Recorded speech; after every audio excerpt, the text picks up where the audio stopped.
Le café sentait le pain grillé et l'humiliation. Sifo, encore engourdi du choc, revoyait la scène encore et encore, la main ridée de la vieille dame serrant la sienne, et la voix tranchante du manager comme une gifle en pleine figure. « Tu crois que c'est un centre caritatif ici ? Dehors !» Il n'avait pas volé. Il n'avait pas menti. Il avait juste aidé. Et pour ça, on lui avait arraché son uniforme comme une peau. Il n'était plus serveur. Il était rien. Assis sur les marches devant le café, Sifo gardait encore autour du cou son tablier plié, comme un soldat gardant son dernier galon. La pluie de Johannesburg commençait à tomber, lente, glacée. Et puis, « Sifo, c'est bien ton nom. » Une voix fragile mais claire fendit la bruine. Il leva les yeux. C'était elle. La vieille dame. Pas seulement une cliente. Pas juste une vieille perdue. Myriam Khumalo. Ancienne professeure. Militante durant l'apartheid. Réputée, oubliée. Elle tendit un petit carnet. Jauni. Relié cuir. Je pense que tu mérites mieux qu'un tablier. À l'intérieur, des adresses, des noms, des indices. Une sorte de carnet de dette sociale. Des gens puissants. D'anciens élèves devenus juges, avocats, politiciens. Des gens qui lui devaient quelque chose. Parmi les noms, un brilla comme une épée dans l'obscurité. J. Dlamini, un nom qu'il connaissait. Le PDG de Dlamini Food Group, l'entreprise qui possédait le café où il venait d'être licencié. Ce même homme avait autrefois été sauvé par Myriam. « Tu vas l'obliger à se souvenir, dit-elle en fixant Sifo droit dans les yeux. Et tu ne vas pas le supplier. Tu vas le défier. » Le jeune homme n'était plus un simple serveur tombé. Il devenait le porteur d'un ancien serment. Et ce que Myriam venait de raviver, ce n'était pas seulement une injustice. C'était un appel. Le ciel de Johannesburg s'était assombri plus tôt que d'habitude. Une pluie fine glissait sur les toits d'étain, ruisselant le long des murs crevassés comme les larmes silencieuses des quartiers oubliés.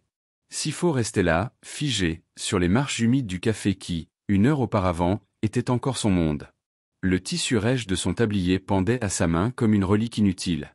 À l'intérieur, les voix continuaient, les clients riaient, la vie poursuivait son mouvement, sans même remarquer qu'un homme venait de perdre plus que son travail, sa dignité. Il n'avait pas volé. Il n'avait pas crié. Il avait simplement tendu la main. Une vieille dame tremblante, sans assez d'argent pour son thé, et lui, avec ses poches vides, avait payé à sa place. Un geste simple. Humain. Trop humain pour le monde froid du café Dlamini. La voix de son manager résonnait encore dans sa mémoire, comme un tambour qu'on frappe sans pitié. « Tu crois qu'on est là pour jouer au héros ? Dehors. » Mais dans le silence mouillé qui suivit son exclusion, une voix fragile, douce, usée comme du velours ancien, l'appela doucement. « Sifo. » Il se retourna. Elle était là. Debout sous la pluie, appuyée sur sa canne, l'air plus solide que 1000 tempêtes. La vieille dame qui l'avait aidée, vêtue d'un manteau de laine trop grand, aux yeux vifs d'intelligence et d'histoire. Myriam Khumalo. Elle n'était pas une simple passante. Elle avait été professeure. Résistante. Mère de mémoire dans un pays qui oubliait vite. Sans un mot, elle tendit un petit carnet, relié de cuir, marqué par le temps et les secrets. Ce monde doit te voir. Pas comme un serveur. Mais comme ce que tu es, une mémoire debout.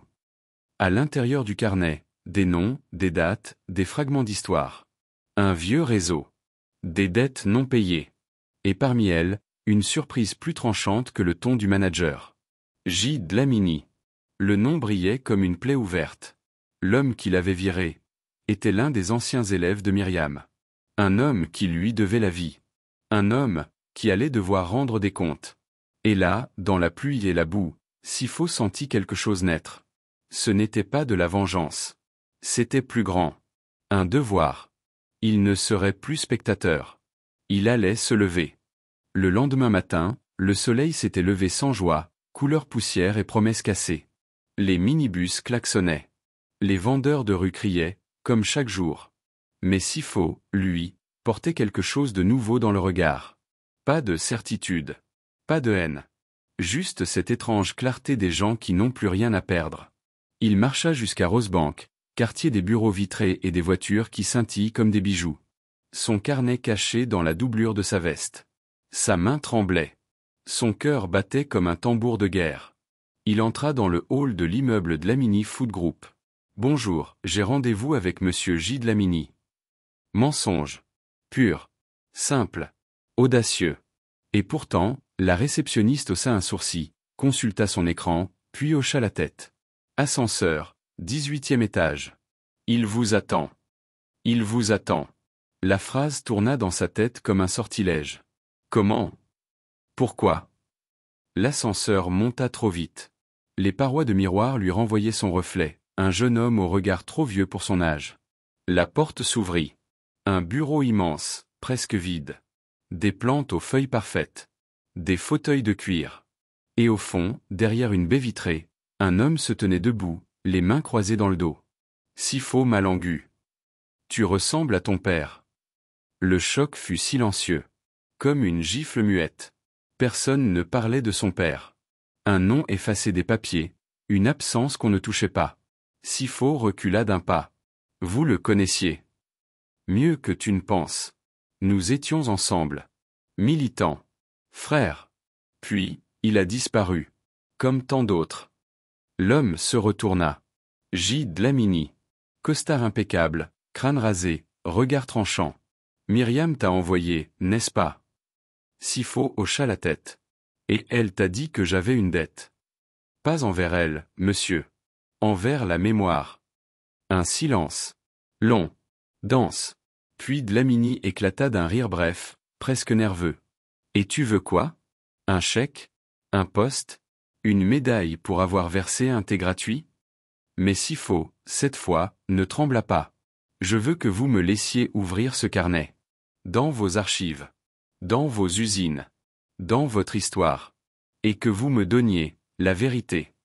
Un instant, Dlamini parut voir un fantôme. Puis il s'approcha. Très près. Tu crois vraiment que tu es prête à savoir ce que ton père a fait pour moi? Pour vous tous? Tu veux porter ce fardeau, petit? Je suis déjà en train de le porter. Et là, le monde bascula. Pas avec une porte claquée. Mais avec un murmure. Alors tu peux commencer demain. À Soweto. Dans l'ancienne conserverie.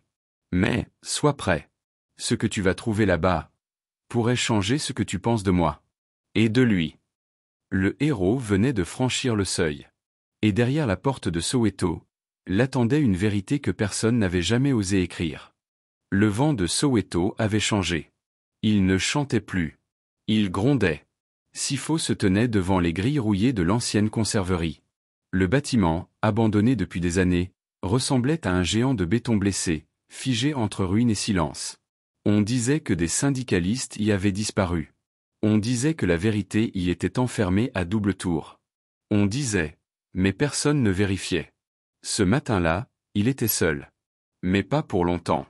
Un vieil homme à la peau parcheminée apparut, poussant une brouette. Il s'appelait Fana. Garde. Mémoire. Survivant. Mains pleines de cicatrices, yeux pleins d'histoire.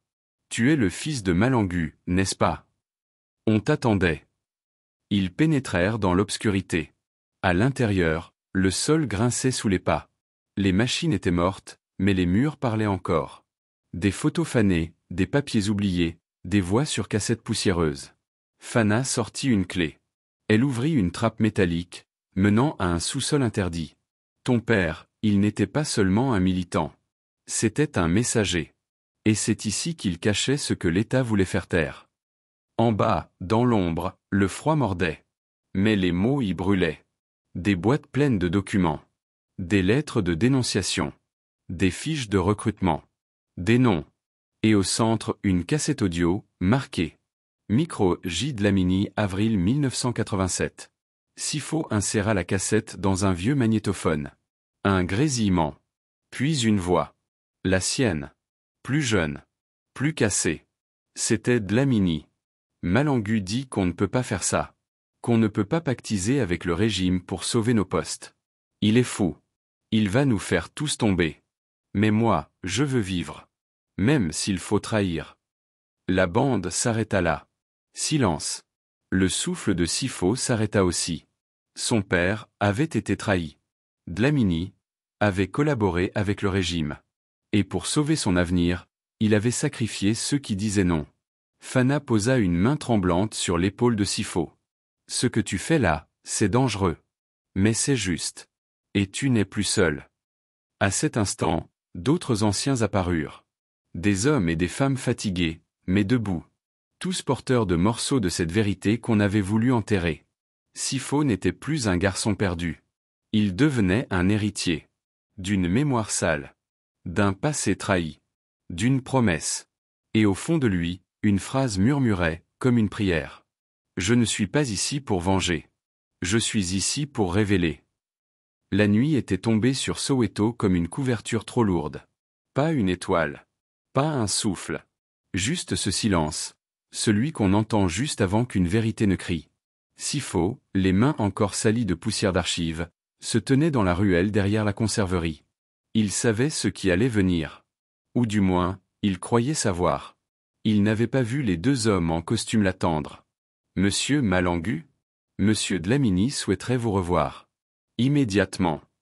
Le ton était sec. Sans invitation. Sans option. Au dernier étage de l'immeuble Dlamini, les lumières étaient tamisées. Le bureau brillait d'un calme trop parfait. Dlamini se tenait là, comme une ombre qui attendait son reflet. Tu as fouillé le passé, n'est-ce pas? Sifo ne répondit pas. Et tu penses maintenant que tu tiens une arme? Une preuve? Un message? Toujours ce silence. Alors Dlamini marcha lentement vers lui. Lentement. Comme on approche un animal blessé. Tu ne comprends pas encore le vrai piège, garçon. Le système n'a jamais eu besoin de nous cacher. Il suffit de nous laisser parler, et personne n'écoute. Puis il posa une enveloppe sur la table. Dessus, le nom de Sifo. À l'intérieur, des photos. Des notes. Des relevés. Sa vie entière. Déjà disséquée. Déjà surveillée. Tu crois que je suis ton ennemi. Mais ce carnet que tu portes, ce sont des chaînes. Pas des clés. Sifo sentit son souffle s'étrangler. Tout s'enroulait dans sa gorge. La cassette. La trahison. Les anciens. Son père. Cette idée de justice. Tout. Et puis Dlamini ajouta, calmement. Ton père n'est pas mort pour la vérité. Il est mort. Parce qu'il a refusé de comprendre que ce pays ne voulait pas l'entendre. Une fissure. Dans l'âme. Une douleur si vieille qu'elle n'avait jamais eu de nom. Sifo chancela. Et pour la première fois, il douta. Et pour la première fois, il voulut abandonner. Mais c'est là, dans cette chambre froide, dans ce silence empoisonné, que quelque chose en lui mourut. Le besoin d'être compris. Le besoin d'être aimé. Le besoin d'être sauvé. Il releva les yeux. Lent. Calme. Tranchant. Je ne fais pas ça pour être entendu. Je fais ça pour qu'un jour, quelqu'un n'ait plus à le faire. Dlamini resta figé. Sifo tourna les talons. Et sortit. Il ne portait plus le carnet comme un trésor. Mais comme un cercueil qu'il fallait ouvrir. Les jours suivants furent faits de silence. Pas de révolte. Pas de cris. Juste du mouvement. Sifo, seul dans l'appartement de Myriam désormais hospitalisé, recopiant chaque document du carnet dans un cahier neuf. Les lettres. Les noms. Les aveux. Les enregistrements. Il ne savait pas encore à qui montrer cette vérité. Mais il savait qu'il n'avait plus le droit de la garder pour lui. Puis un soir, à Alexandra, lors d'un petit rassemblement de quartier, il prit la parole. Pas sur une scène. Pas avec un micro. Juste, debout. Avec le carnet dans une main, et son cœur dans l'autre. Mon nom est Sifo Malangu. Mon père a été effacé. Et dans ce carnet, il y a des fantômes que ce pays refuse d'entendre. Mais moi, je vais les nommer. Un par un. Les gens écoutèrent. Pas tous. Mais suffisamment. Le feu prit. Un article parut dans un vieux journal local. Puis une interview en ligne. Puis un ancien camarade de lutte, devenu journaliste, l'appela. Puis une ONG lui demanda une copie du carnet. Puis un syndicat ouvrier proposa de créer une exposition publique dans la conserverie de Soweto. Et au fil des jours, la peur changea de camp. Dlamini envoya des lettres. Des menaces voilées. Des propositions financières. Mais Sifo ne répondait plus. Il avait dépassé la peur. Il était devenu un brasier. Et une nuit, alors qu'il dormait à peine sur le sol du centre culturel, une voix familière s'éleva derrière lui. Tu as réveillé les anciens, Sifo. Tu as même réveillé l'histoire. C'était Myriam. Debout. Sortie de l'hôpital. Fragile mais vivante. Son regard brillant d'un feu qu'aucune maladie ne pouvait éteindre. Tu as fait ce que ton père n'a jamais pu. Tu n'as pas survécu, tu as transmis. Il pleura cette nuit-là. En silence. Pas parce qu'il était triste. Mais parce qu'il comprenait enfin. Il n'était pas né pour être entendu. Il était né pour porter la voix de ceux qu'on avait forcés au silence. Et dans ce silence, une récompense invisible se posa sur lui. Pas de médaille. Pas d'argent. Mais quelque chose de plus lourd, plus beau. Le poids d'une histoire qu'on ne pourra plus effacer. Le matin de l'inauguration, Soweto respirait autrement. Pas de sirène. Pas de cris. Juste cette tension douce, ce calme d'avant l'aube, quand une ville sait qu'elle va voir quelque chose de grand. La vieille conserverie, nettoyée, repeinte sans luxe, s'était transformée en un lieu de mémoire. Sur les murs, les visages oubliés. Dans les vitrines, les lettres, les journaux, le carnet. Et au centre, un espace vide. Un cercle de lumière. C'est là que Sifo entra, vêtu simplement. Pas comme un héros. Pas comme un sauveur. Mais comme un fils qui rend ce qu'on lui avait volé. Myriam était là, dans un fauteuil roulant. Fana aussi, mains croisées. Des anciens, des jeunes, des journalistes. Même ceux qui, hier encore, doutaient de lui, écoutaient maintenant en silence. Il prit la parole. Doucement. Lentement. Ce n'est pas un musée. Ce n'est pas une vengeance. C'est un miroir. Pour que l'on se regarde enfin. Et qu'on se dise. Plus jamais ça.